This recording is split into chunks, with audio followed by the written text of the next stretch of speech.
Next, we're going to show you how to use object pronouns with formal commands. The direct object pronouns me, te, lo, la, nos, os, los, and las can be used to replace the direct object of a sentence, which is the part of the sentence that answers the question who or what.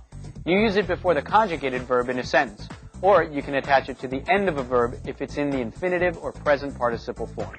The indirect object pronouns me, te, le, nos, os, and les work the same way, except they answer the question to or for whom or what. They're positioned the same way as the direct object pronouns, before conjugated verbs or attached to the end of infinitives and present participles. And when a direct and indirect object pronoun are used in the same sentence, the indirect object pronoun always comes first. You know the usted command form of dar. It's de. So, if you were wrestling over a bear with your doctor, you might say, Deme el oso. which means give me the bear, or give the bear to me. And if you just want to say, give it to me, you could say, Démelo. Since we're talking about attaching stuff, we better bring up the whole accent thing we told you about earlier. look at the word escribir. Remember when we attached pronouns to the end of an infinitive, we had to pop in an accent mark to make sure our verb sounded right. Va a escribírmela. Without an accent mark, we'd have to say, va a escribirmela, which isn't the way verbs should go around sounding. It's just not proper.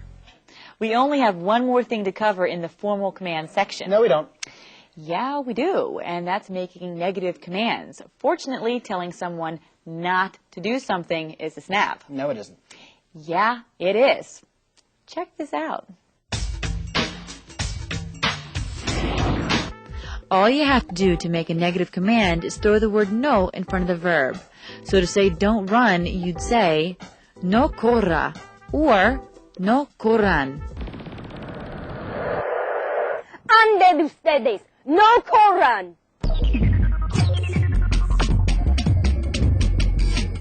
Commands are sort of a spin-off of the subjunctive and can be split into two categories, formal and informal, depending on whom you're commanding. In Spanish, formal commands are made by putting the verb into its present tense, yo form, knocking off the final O, and adding the appropriate ending. For AR verbs, you'd add E if you're commanding one person, and EN if you're commanding more than one person. The endings for ER and IR verbs are A and AN. Some of the verbs that are irregular in their formal command forms are ir, ser, and dar. Be on the lookout for verbs that have spelling changes in order to maintain their original sounds. Changes like G to GU and C to Q. Oh yeah, and to make a formal negative command, just add the word no in front of the verb. It's easy. Section B, informal commands. Now that you know how to make commands to all the usteds and ustedeses in your life, let's figure out how to tell all the tus and vosotroses. Next on our list is the informal commands, which are essentially just commands you'd make to people you'd address as tú or vosotros. We'll show you positive commands and then negative, since they have completely different constructions. And there's two sides to every coin. Of course. Right. For informal commands, changing verbs into their positive command form is a breeze. For to commands, all you have to do is use the third-person singular form of the verb. So to tell someone to sing, you'd say canta, the third-person singular form of the verb cantar. Vosotros commands are a little different. You start with the infinitive form of the verb, then change the last R into a D. So, cantar would become cantar. That's what you'd say if you wanted a whole bunch of people to sing. So to recap, for positive to commands, use the third-person form of the verb, and for positive vosotros commands, change the final R of the infinitive into a D. Bebé, recoge la silla, por favor. That means, hey baby, pick up the chair please. Recoger is the verb that means to pick up.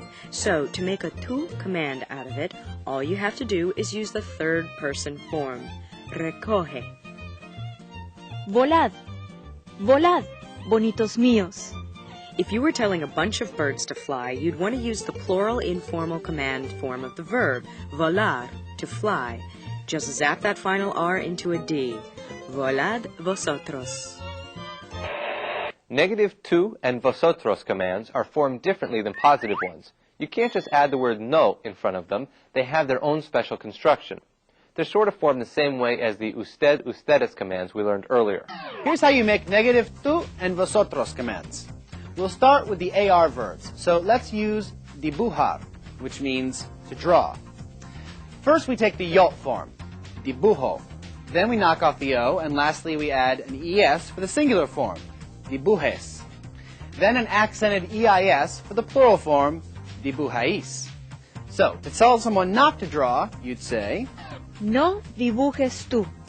and to tell a bunch of people not to draw, you'd say, No dibujéis vosotros. easy enough. Let's try making a command out of the word quemar, to burn.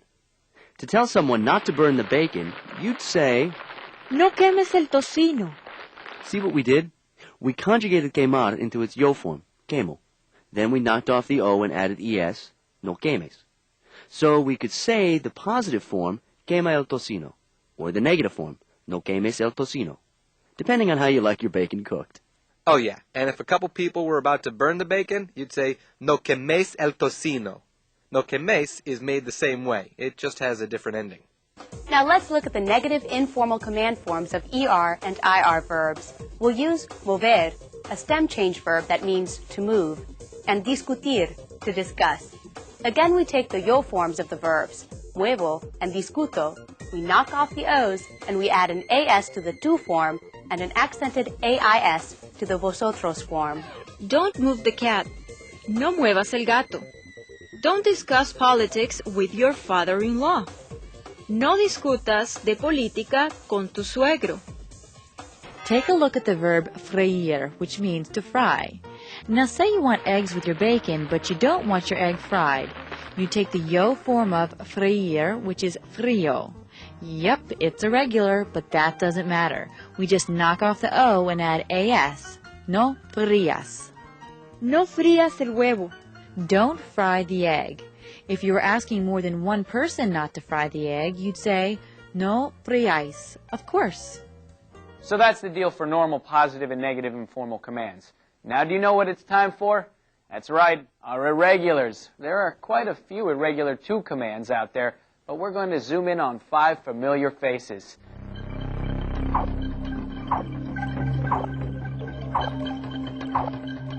First, let's take a closer look at 3 of those bad boys, hacer, decir, and tener.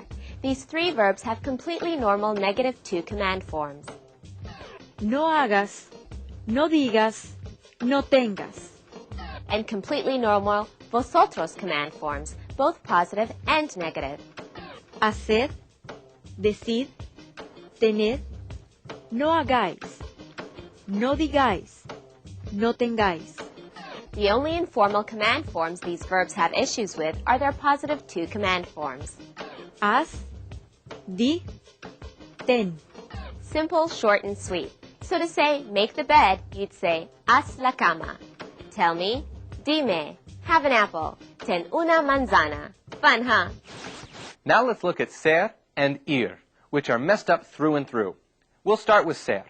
The positive command forms are se and sed, and the negative forms are no seas and no seáis.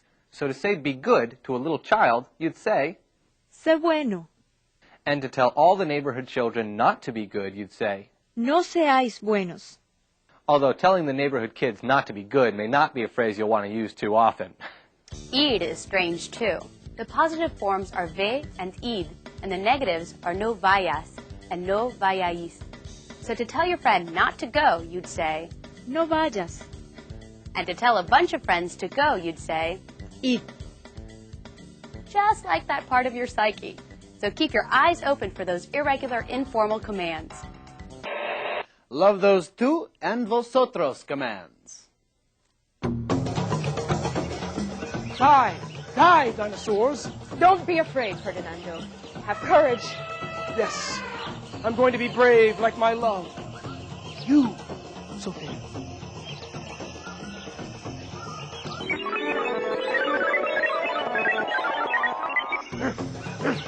Where run, dinosaurs? No tengas miedo, Ferdinando. Ten valor. Sí. Voy a tener valor como mi amor. Tú, Sofía.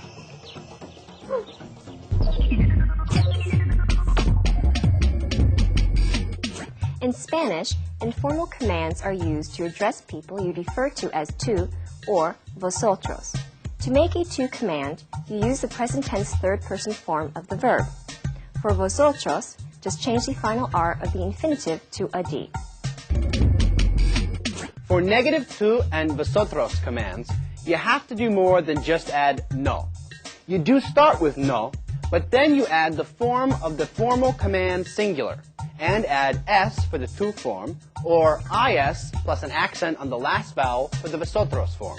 Oh, and be on the lookout for all kinds of irregular verbs, especially the boot verbs, like hacer, decir, tener, ser, and ir. Part 7, the future tense. So far we've covered modal verbs, reflexives, the preterite, imperfect and present perfect, subjunctives, and commands. Wow, we've come a long way. In fact, there's only one more thing we need to show you. It's time for you to stop playing around and start thinking about your future. Section A, building and using the future tense. Spanish speakers use the future tense the same way we use the word will in English. If I say, I will sand this piece of wood, the word will lets you know that I'm not sanding anything right now, but I will be sanding something in the future. So when you think of the future tense in Spanish, think will. You probably remember that you use the construction ir plus a plus infinitive when you want to say you're going to do something. The future tense, on the other hand, is used to say you will do something. Not a lot of difference, is there? They're just two different ways to talk about the future. You'll be pleased to know that the future tense is one of the easiest to make. We went and saved the best for last. All you have to do is add a special ending to the end of an infinitive verb. Here are the endings. has, a, hemos, eis, han. Well, hey, whoa! Look at all those accent marks.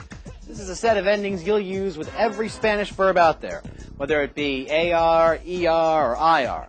To conjugate a verb in the future tense, all you do is add the appropriate ending to the end of an infinitive verb, not a stem. Let me repeat that. To conjugate a verb in the future tense, all you do is add the appropriate ending to the end of an infinitive verb, not a stem. Let's show you what we mean. Take the verb perder, to lose. First, we make sure the verb is in its infinitive form. No vowel changes, no chopping off of ends, an infinitive complete with its infinitive ending. Then, to that we add the future tense endings. So using perder, we'd get Perderé, perderás, perderá, perderemos, perderéis, perderán. we stuck those puppies onto the end of the infinitive. So if I say, ella perderá sus llaves, I'd be saying, she will lose her keys. And it doesn't matter that perder is an ER verb. These endings work with all the verbs. Let's conjugate a few more verbs in the future tense. This time, let's use an AR verb, limpiar, which means to clean. Adding our endings to the infinitive, we'd get limpiaré, limpiarás, limpiará, limpiaremos, limpiaréis, limpiarán. I will clean, you will clean, you, he, she will clean, we will clean, you all will clean, you all, they will clean. No perderé este video game. ¿Limpiarás tu dormitorio esta noche? Sí, mamá. Limpiaré mi dormitorio más tarde. See, the future tense is easy. Even psychoverbs like ir are normal in the future tense. Iré, irás, irá, iremos, iréis, irán. You form the future forms of ir just like you normally would. Just stick the future tense endings onto ir in its infinitive form. Primero iremos a las capitales de todas las naciones. No, usted irá a las capitales. Yo iré a mi lugar favorito, Happy Funland. ¡Teresa! Atención, gente de todo el mundo, empieza el juego de las conjugaciones. Con el futuro. Andar, Yo andaré, tú andarás, usted ella andará. Nosotros andaremos, vosotros andaréis, ustedes ellos ellas andarán. Ole. Yo oleré, tú olerás, usted ella olerá. Nosotros oleremos, vosotros oleréis, ustedes ellos ellas olerán. Uno más. Cubrir. Yo cubriré, tú cubrirás, usted ella cubrirá. Nosotros cubriremos, vosotros cubriréis, ustedes ellos ellas cubrirán. Nos gusta el futuro. So you can use the future tense to express any action that will take place in the future. But don't forget about ir plus a plus infinitive, the phrase that lets you say you are going to do something. You can use them interchangeably. Watch this. Yo volaré como un pájaro. Yo seré famoso. Vas a caerte. No, volaré sobre las nubes. Vas a hacerte daño. Te lo dije. Now for the irregulars. Hey, come on. You knew there had to be a few of these. The good news is that there aren't that many, and they all kind of look the same. Here are some of the more common verbs that are irregular in the future tense. Hacer, decir, querer, poder, tener, and venir. They have special stem changes they have to go through in order to take the future endings. So to say, I will make, we take the changed stem of hacer, H-A-R, and add the yo future ending, accented E. Yo haré. I will make. To say they will be able to, you take poder's change stem, P-O-D-R, and add the ellos future ending accented A-N. Ellos podrán. They will be able to. Ahora podré volar. Y tú querrás volar también. No. Sí, y la gente de todo el mundo me dirá, eres espectacular. Oh no. As you become more familiar with the future tense, you'll probably notice that one great way to use it is with a big old if phrase. Right. Like if you say, if you microwave a marshmallow chick, it will expand. If you take a look at that sentence, you'll see two parts, an if clause with a verb in the present tense, microwave, and a main clause with a verb in the future tense, will expand. If you microwave a marshmallow chick, it will expand. You're not going to eat that, are you? You probably already know that the word if in Spanish is sí, like yes, but without the accent mark.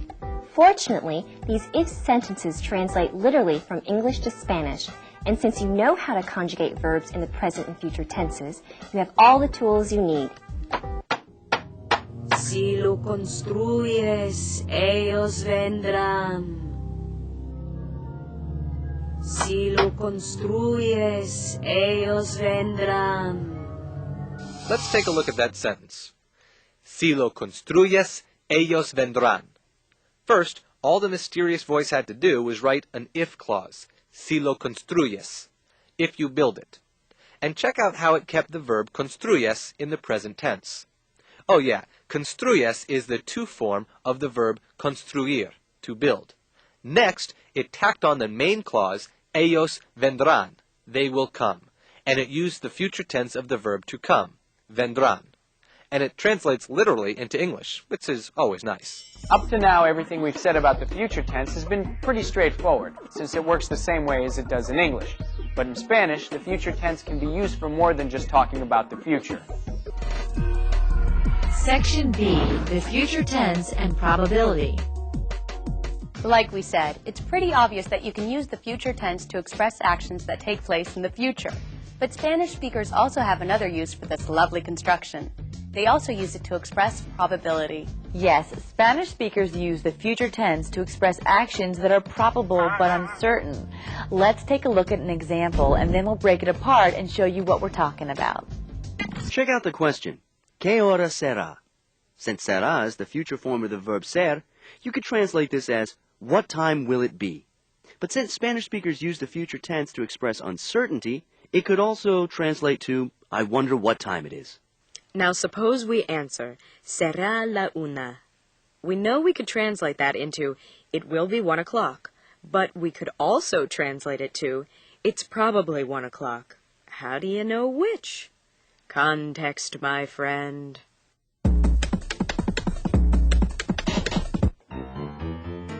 Llego tarde y no tengo reloj. ¿Qué hora será?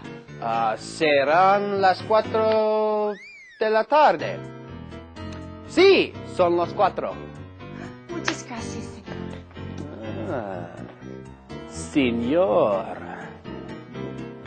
Let's take a closer look at what just happened. This nice lady seems to be wondering what time it is, and she doesn't have her watch.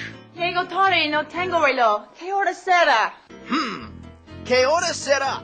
Looks like she's using the future tense here to say that she's wondering what time it is. Let's see if this gutsy kid can pick up on this. Serán las 4 de la tarde. Sí, son las 4. He did it! And he shot back with the future tense to say it's probably 4 o'clock in the afternoon. Then, when he's sure, he drops the future tense. No more wondering, my friends. Muchas gracias, señor. Way to go, my man! Way to go! Here's an easier way to look at probability in the future tense. When you see the future tense in a question, think, I wonder. And when you see it in a statement, think, probably. ¿Llegará el tren pronto? Will the train arrive on time? That future tense verb in a question makes us think of the word wonder. So another way to look at this sentence is, I wonder if the train will arrive on time. We might answer, Sí, llegará pronto. yes, it will arrive on time. Or we could say, yes, it will probably arrive on time. That future tense in the statement makes us think of the word probably.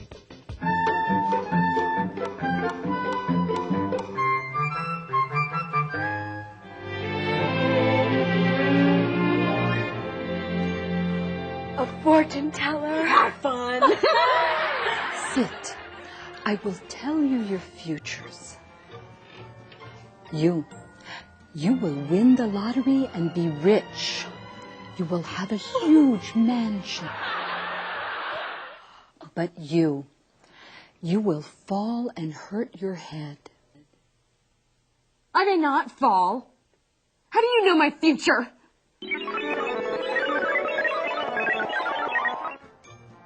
Una adivina. ¡Qué divertido! Siéntense. Les voy a decir sus futuros. Usted ganará la lotería y será rica. Tendrá una casa grandísima. Usted se caerá y se lastimará la cabeza. No me caeré. ¿Cómo sabes mi futuro?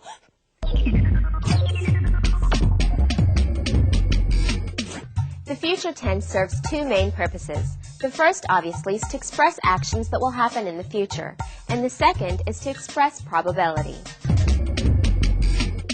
Conjugating verbs in the future tense is a little tricky because the endings aren't attached to the verb stems, they're attached to the end of the infinitive. Except for a handful of exceptions like hacer, decir, and poder, which undergo slight spelling changes.